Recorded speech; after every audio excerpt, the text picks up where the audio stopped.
Thank you, Todd. So call the meeting to order formally. All councillors are present as far as I can see. So there's no need for anybody to be excused from the meeting. I do see a few people in the gallery as a way that they can be introduced.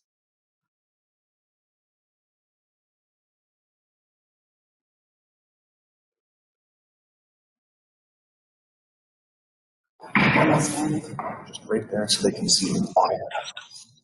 Where am I at? There? You can go ahead. Oh, so I'm down here. Now you can see me. I'm Cindy Burns, landowner of the cabin/dwelling that's in question today. Hi, Cindy. Hello. Good morning and welcome.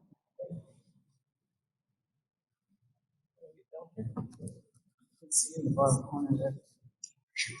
Okay. I'm Dale Higgs. I'm here to help with Cindy's. Okay, welcome, Dale.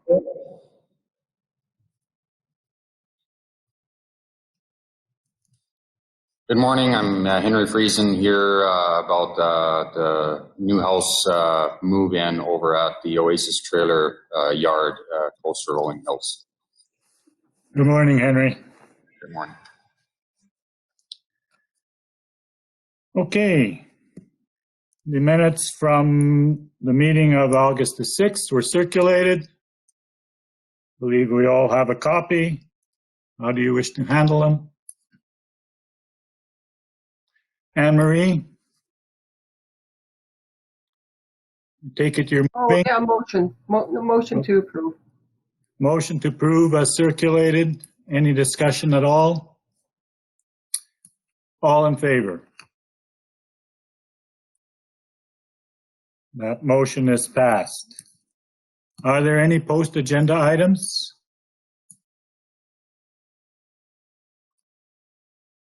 Seeing none of you speaking up or motioning, can we have an adoption of the agenda, please? I've got Kelly moving. All in favor? That is passed. The development report, there were 4 items on there. Are there any questions or clarifications needed?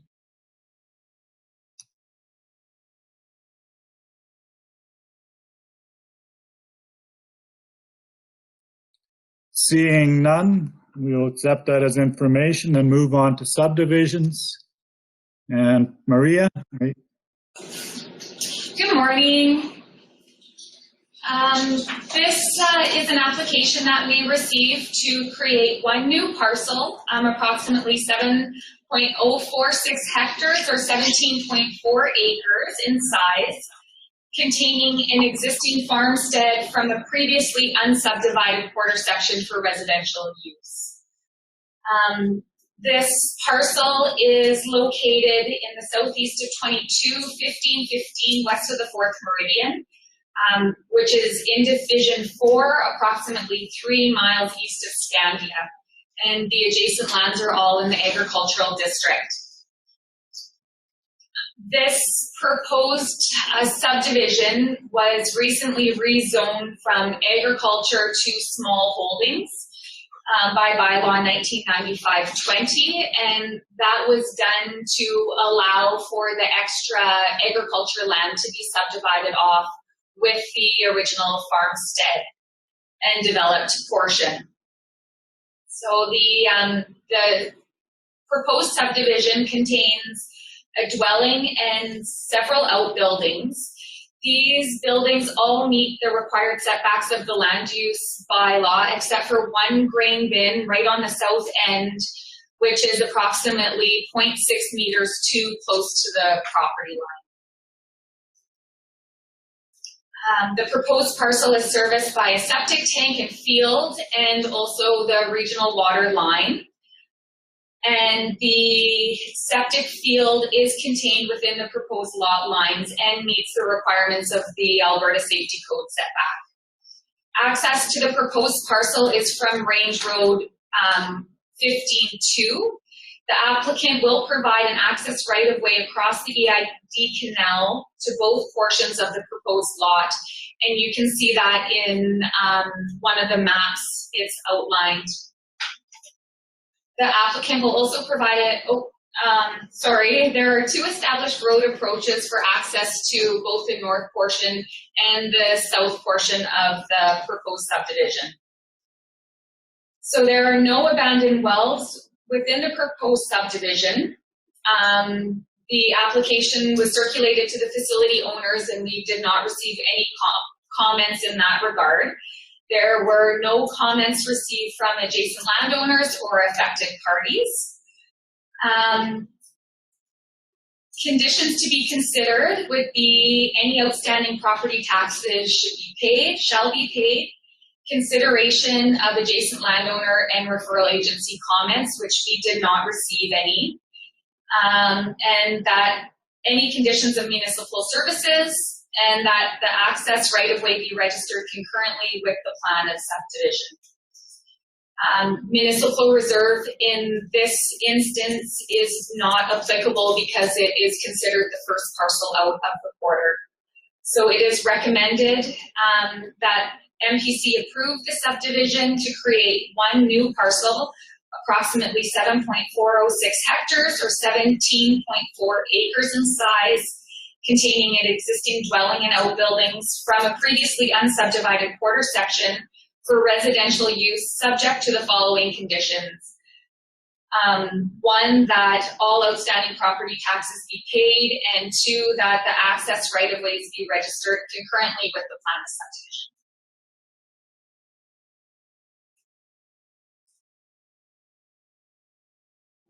Thank you, Maria. Are there any questions or comments?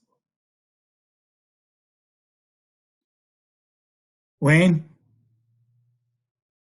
I make the motion to approve. Wayne makes the motion. Are there any further comments or questions? Then I will call the questions. All in favor? That is passed. We'll go on to development permits. And Shanalee? Development permit 2020037 is for the approval of an existing single-family dwelling, cabin, and a shed. The cabin and shed are existing structures that were brought to the attention of the planning development staff through assessment reviews. The parcel has legal access but does not have physical access. The applicant is accessing their parcel through Northwest 23-1918 and Southwest 26-1918. They cannot construct a road on the road allowance to this parcel as the topography of the area will not allow it. The applicants are requesting approval by access easement. The cabin, the cabin is provided power through a solar panel. They have a propane heater. They bring out water as necessary. There was no issues or concerns from staff. There was no response from adjacent landowners.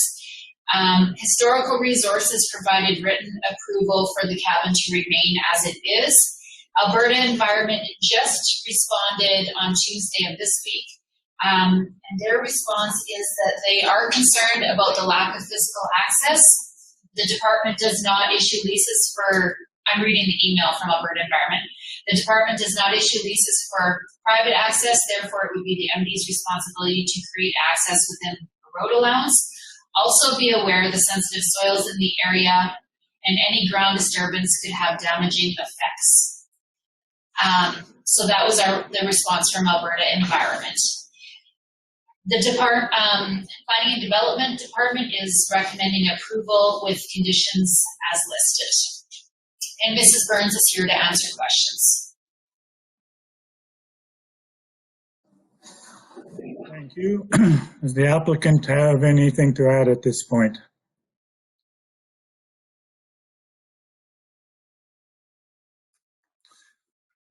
Yes, go ahead.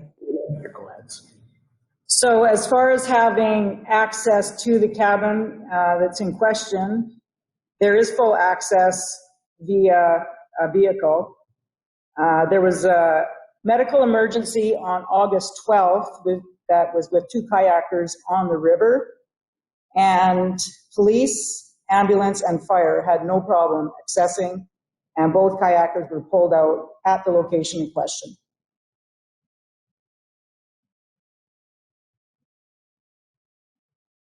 Thank you, Cindy. Are there any further questions from MPC? Brian? Thank you. Thanks for coming out, Cindy, and answering questions. I guess mine is in regards to the privy for the septic. Is there any liner or anything that that could be put in there just to give some sort of a consolation that there'll never be anything that leaches into the soil and ends up in the river?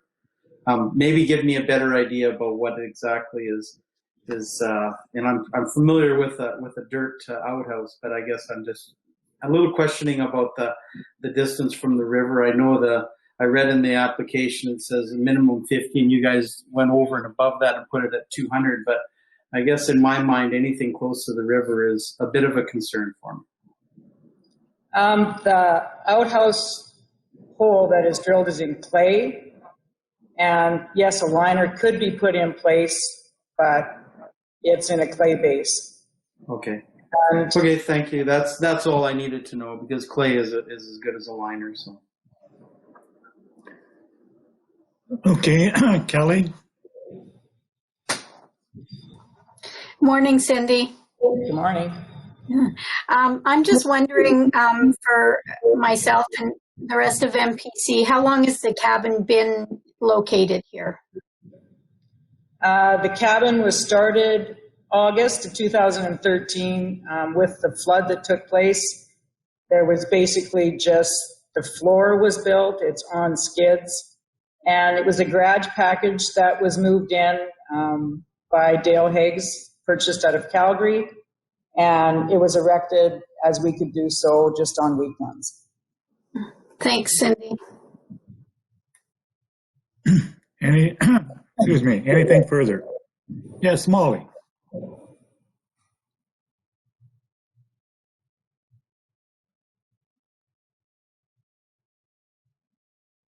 I can't hear Molly.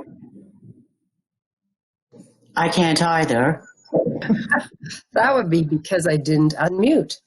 Amazing. I would move acceptance of this development, approval of this development permit with conditions. Thank you, Molly. Any further discussion? If not, I'll call the question. All in favor? Seeing nothing but hands, that is passed. Thank you, Cindy, for coming in. And we'll move on to the next permit, please.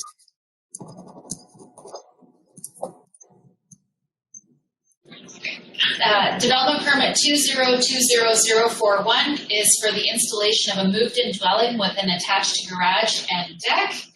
No variances are being requested. The moved-in dwelling was built in 1971 and is being moved from Lethbridge. We are recommending the standard minimum security deposit of $5,000 to be returned when all of the permits have been approved. There was no comments from adjacent landowners. There was no issues or concerns from staff, and we're recommending approval with conditions. Questions, anyone? Seeing none, I would ask for a motion. Yes, Kelly? As recommended? As recommended. Thank you. All in favor? That is also passed. Going on to our third one, Shanley.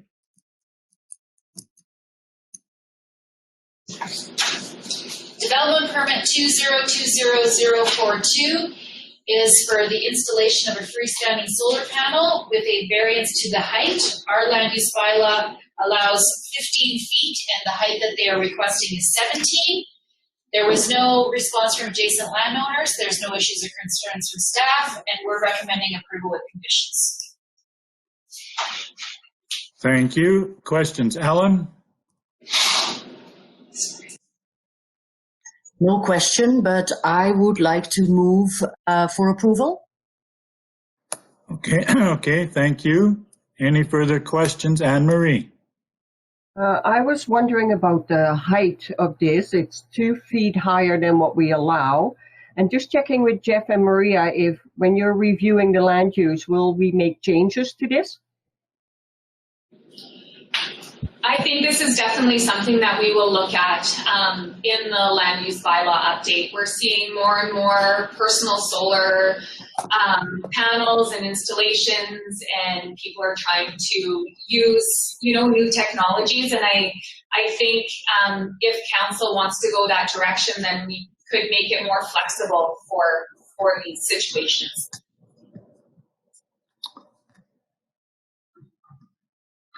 Okay, anything further? We have a motion on the floor. All in favor? That is also passed. Moving on to number 4.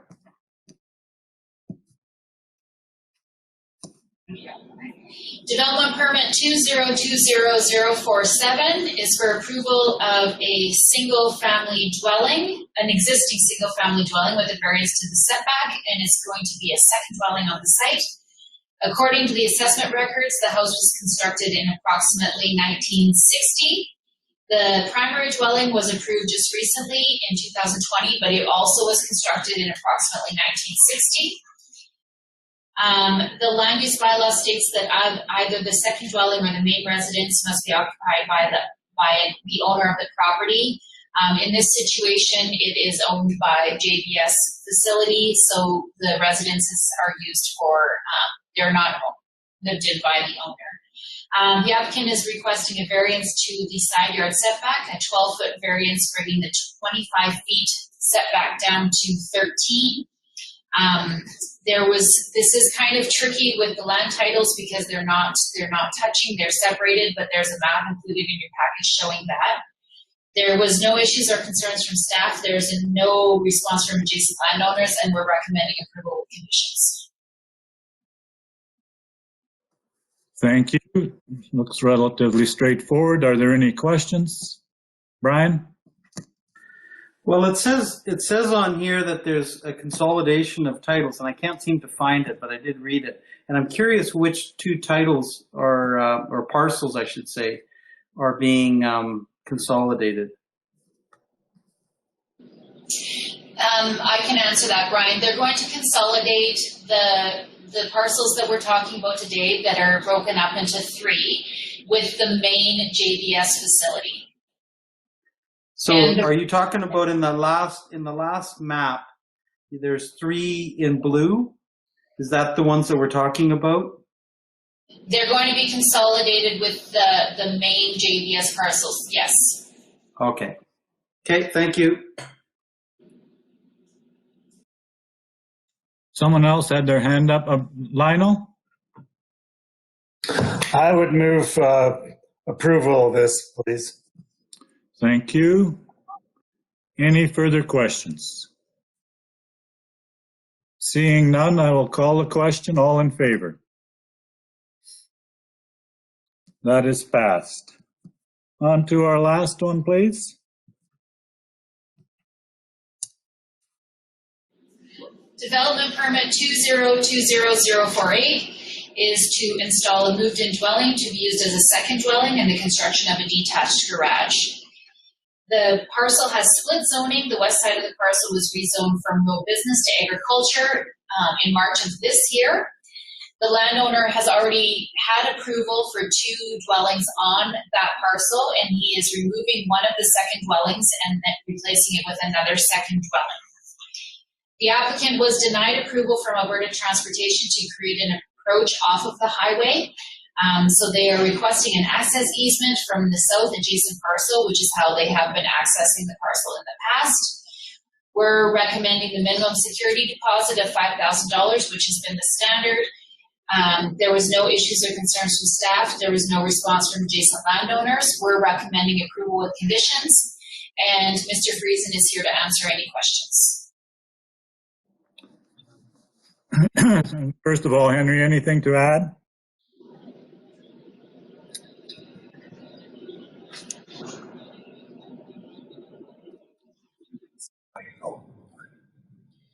As far as the easement for that driveway is concerned, I was supposed to have it done by now. Blaine and Holly Johnson were going to sign for it already and sent it to their lawyer, and it turns out there's an oil field company that has an easement for that driveway already, so now we have to share that with them as well, which they are all good to go with it. It's just I need a little more time to get the actual easement in place for the legal stuff to all be done. So, but they have advised that everybody is going to move forward with the easement, so we can all share that driveway together. Okay, thank you for that. Any further questions? Seeing none, I would ask for a motion. Wayne, so move as recommended. Yes, I'll move as recommended. Okay, seeing no further hands going up, all in favor? That is passed. Thanks, Henry, for coming in. Thank you.